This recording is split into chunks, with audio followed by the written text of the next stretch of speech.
What's up, family? Gerald the Bossman here. You're tuned into the Bossman Show on AM 1010, AM 1430, 1055 The King. Let the King out at 105theking.com and the Bossman Show at bossmanshow.com. Hit me up on Instagram, The Bossman Show, Twitter at Bossman Show, and Facebook, Bossman Show. It's the Bossman on your radio. Listen to the Bossman Show with your host, JR, Saturdays at 9 a.m. right here on AM 1010, The King. What's up, good people? BetOnline is your number one source for all your betting needs. The latest odds, lines, and matchup reports for baseball, boxing, golf, and more. BetOnline continues to be the fastest and easiest way to place your wagers, including live betting and your favorite casino and card games available to play right from your phone. Head to the website or use your mobile device to sign up today and get in on the action. Remember to use your promo code BELIEVE, B-L-E-A-V, for your 50% welcome bonus on your first deposit. BetOnline, where the game starts. BS3 Network, changing the way you watch TV. Yes, BS3 Network, changing the way you watch TV, covering content and hot topics from A to Z, sports, music, society and culture, movie reviews, you name it, we have it. Check it out on bs3network.com or check us out on Roku, BS3 TV on Roku, as well as check out your favorite podcast on all podcast platforms or Spreaker.com/BS3 Network. You are now tuned to BS3 Network.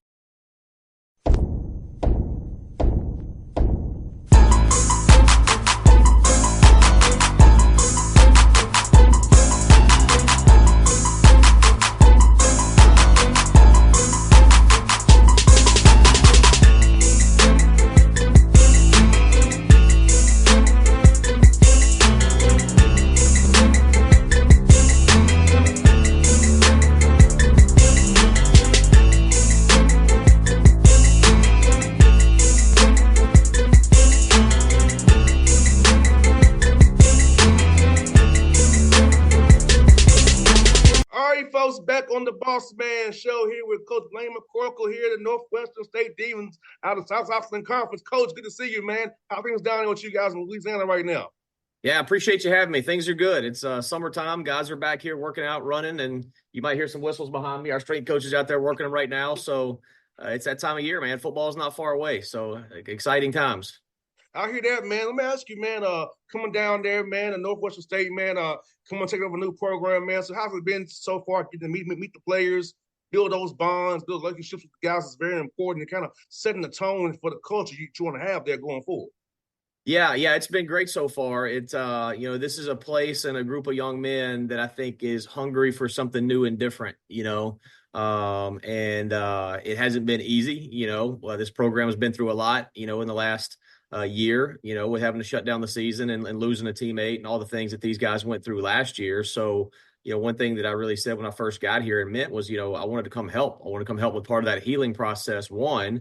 And one of the best ways to heal is to get life, back to normal. That doesn't mean you forget what happened, but you do have to go back to work and start sweating and bleeding with your brothers and go out there and play football. So we went through spring practice, and I think we found a bunch of guys that were just hungry to get out there and play ball again. And I think it was very refreshing for them. And we're excited about where we are.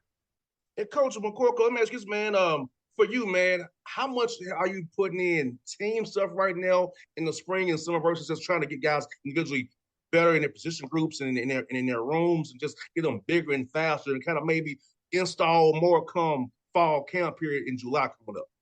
Well, it's both. It's equal parts because one is a new staff coming in. You don't know exactly what your talent level is and who has what skill sets. So you did want to evaluate, all right, where is our talent level? what guys can do what jobs, maybe move some guys to some different positions, things like that. But you don't want to waste any time also putting in your schemes in all three phases. So, what we put in offensively and defensively in the kick game this spring was our core, the core of who we're going to be and what we're going to do. We know what our identity is and what style of game we want to play. But there was a big emphasis too on evaluation, and finding out who we've got, who is this roster, who's returning, what holes do we need to fill. So it's been a good mix of both and evaluating the talent and installing at the same time. And Coach, for you now at this transfer portal world we're in, how has it changed how you evaluate a player and vet a player out to know they want to be a part of the program for the right reasons now? Because kids just pop and go whenever they get upset, they out. So how do you really evaluate a young man's character, young man's talent, vet them out properly with this world we have to kind of speed date almost in recruiting? Right? That's right. Yeah, that's well said. Speed dating is exactly what it is. And that's a great question. And I think one thing for us that we really decided to do, and you can't say, well, I'm just not going to live in the portal, because that's not real. You have to, because that's just the world we're in, whether you like it or not. Nobody really likes it. I've yet to see somebody raise their hand and say, oh, this is a great thing. It's just not, nobody thinks so. But what you do have to do at the same time is protect your program. And what you have to do is try to bring in young men that, to what you said, want to be loyal and be a part of Northwestern State football and aren't using the program to bounce to the next place. Or they're not transferring here because they're running from something and maybe they have some flaws with them, So what we've tried to do is recruit really smart kids, because we think smart kids are tougher. They just are, because the smart kid, he's handled his business in the classroom. He's turned in his work. He's not causing problems in town. He's not causing problems on campus. Now he shows up to the practice field and he's just worried about getting better. And now that kid, he's handling his business. So he's a little bit farther along in his degree and he values that a little bit more. So he's a little bit more likely to stick around because he's having a good experience on the field. He's having a good experience in the classroom. And if he leaves, he knows that he's leaving those things and he's rolling the dice. The stats as far as what guys get when they go in the portal are staggering as far as where kids end up. It's like 80-something% in FCS football end up at the same level or a lower level. Very, very few of them go get that NIL deal and move up, because that's just not the real world. The reason that stuff makes news is because it's rare, right? So you got to go find the right kids that want to stay and be loyal. And just the same thing with our high school kids that we recruited. We tried to recruit kids that we feel like want to be here for the long haul and make this place a home to them and be special. Our incoming freshman class had a GPA of just over a 3.3. And that's unheard of in Division I college football. Now, they're really good football players too. We're not just going to recruit a bunch of choir boys that go to class. You got to be a good football player. That's the first qualifier. But if you can find the good football player who has that second intangible with them, that's the ones you want. And I think that's the way you can lessen your numbers of guys jumping in the portal and bailing, because let's be honest, it's a little bit of a cop-out when things get tough, as you said. I want guys that want to challenge themselves and be motivated and can take coaching and criticism as a positive thing and not of take my ball and go home. Yeah, because I feel like this is a problem with our I'm almost 40 years old, so I can you're old, yeah. Yeah. So like a lot of these young men, within generations, they don't have I like accountability. Like when I make a mistake, I own up to it. I don't run from my mistakes. If I screw up with a guest or a booking or a sales or whatever, I own it to whoever I got own it to. That's just who I am. I'm not going to run from. So when I screwed up, I screwed up. So I feel like a lot of these young men aren't accountable for their actions. They just want to bail somewhere else and try to act like it didn't happen, like they say, run away from a problem. I want to confront it head on and be better going forward, and not run away from something, because it's going to make you grow one way or another. That's right, because wherever you transfer to or wherever you try to run to, that problem's going to follow you. It doesn't magically go away because you put on a different jersey. And, whatever it is in your character, your makeup, that's going to go with you too. So if you do that, you got to really look yourself in the mirror and say, okay, what am I going to do to change at this next stop? If you're not willing to do that, nothing's going to change. You're going to find the same issues everywhere you go. So I think you're exactly right. And accountability is real. And I want to find the kids that crave accountability. In our human nature, we're designed to want to be disciplined, to want to be structured, to want to be held accountable. So we want to find the guys that crave that, and feed off of it. And I think that's how you can grow a program. 100%, Coach. And for you, Coach, let me ask you this, man. You got a good non-conference schedule, man, for getting that tough South them play, man. Talk about telling yourself in the non-conference games, those tough opponents you have, and how it will give you that early test for getting that conference play, because you got some dogs in Southland Conference to deal with, man. That's right. Yeah. Yeah. Our non-conference schedule, I think, they always put the ratings out of strength of schedule and stuff like that. It'll be easy to see. And I won't be surprised if we're not really, really high up there. We've got 2 FBS programs. We open up at Tulsa on the road on Thursday night. Anytime you go to an FBS program on the road, obviously that's a challenge in itself because the scholarships, the talent, the whatever. Then we come back and we play Prairie View A&M here, who played for the SWAC championship last year. And I just saw one of the publications today had them picked to win their division of the SWAC again. So that's a very strong opponent right off the bat at home.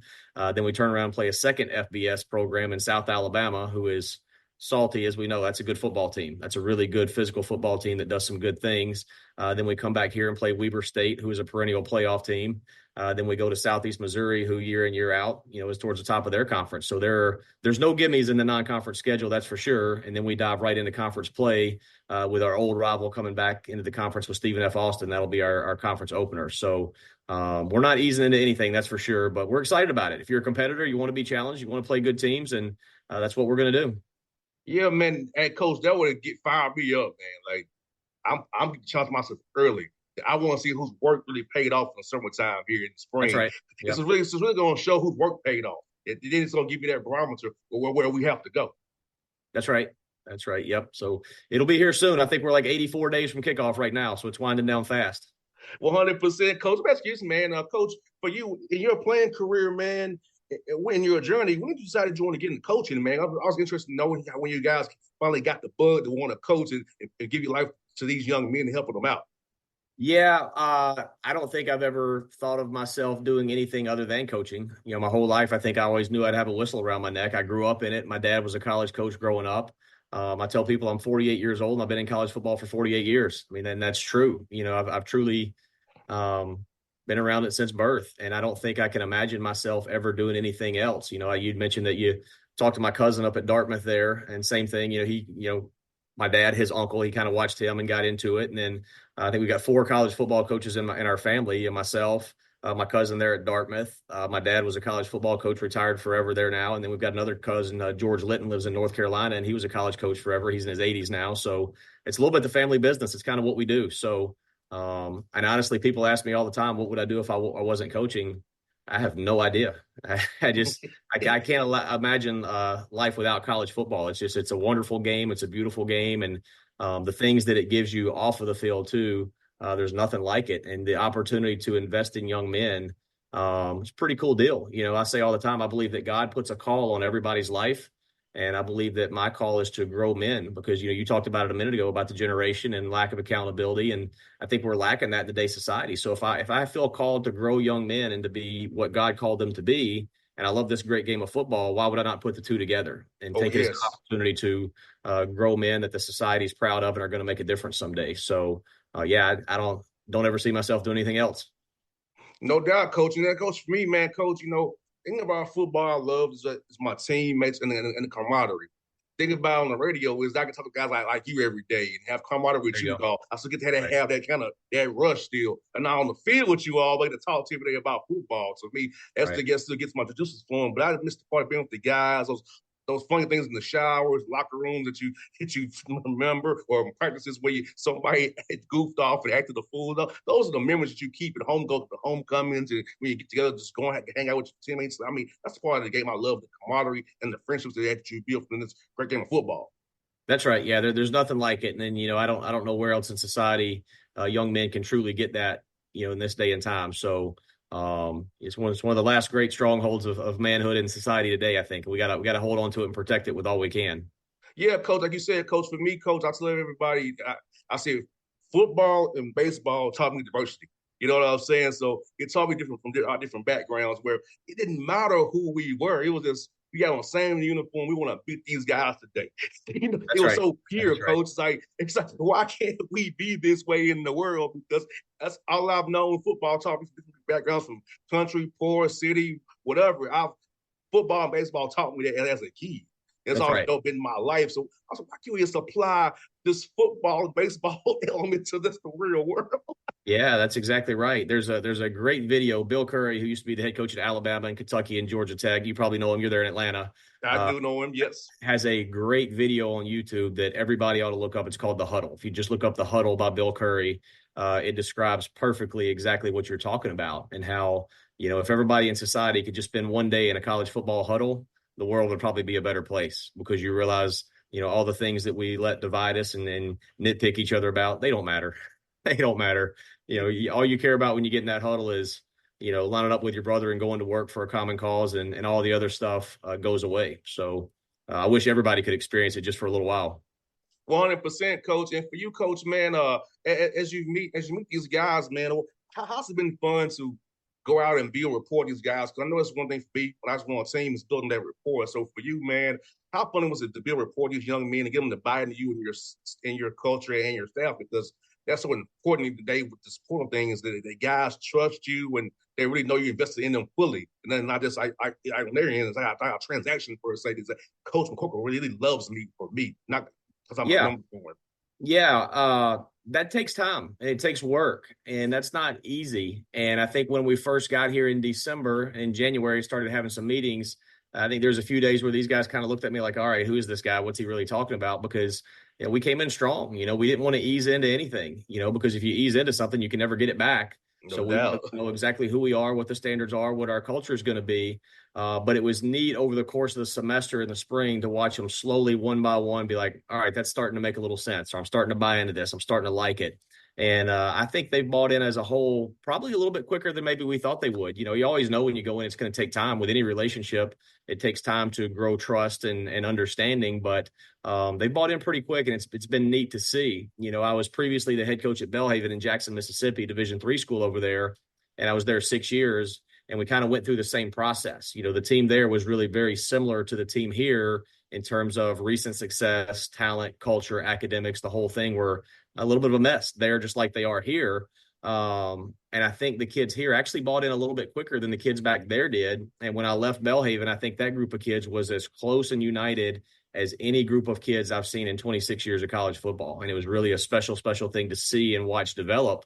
But I do think in some ways, and our staff talks about it a lot, they may be catching on to some of those things a little quicker here than they did there. So that's very encouraging. And it's neat to see and build the relationships and get to know them. And, you're always going to have a few that you get a little bit closer to than the others. But those are the things that make it special. And, we finally got moved in here in town with my wife and our house and all that stuff. So we're looking forward this summer to having a bunch of guys over and continuing to grow and build that. So that's the fun stuff, is watching the unity grow.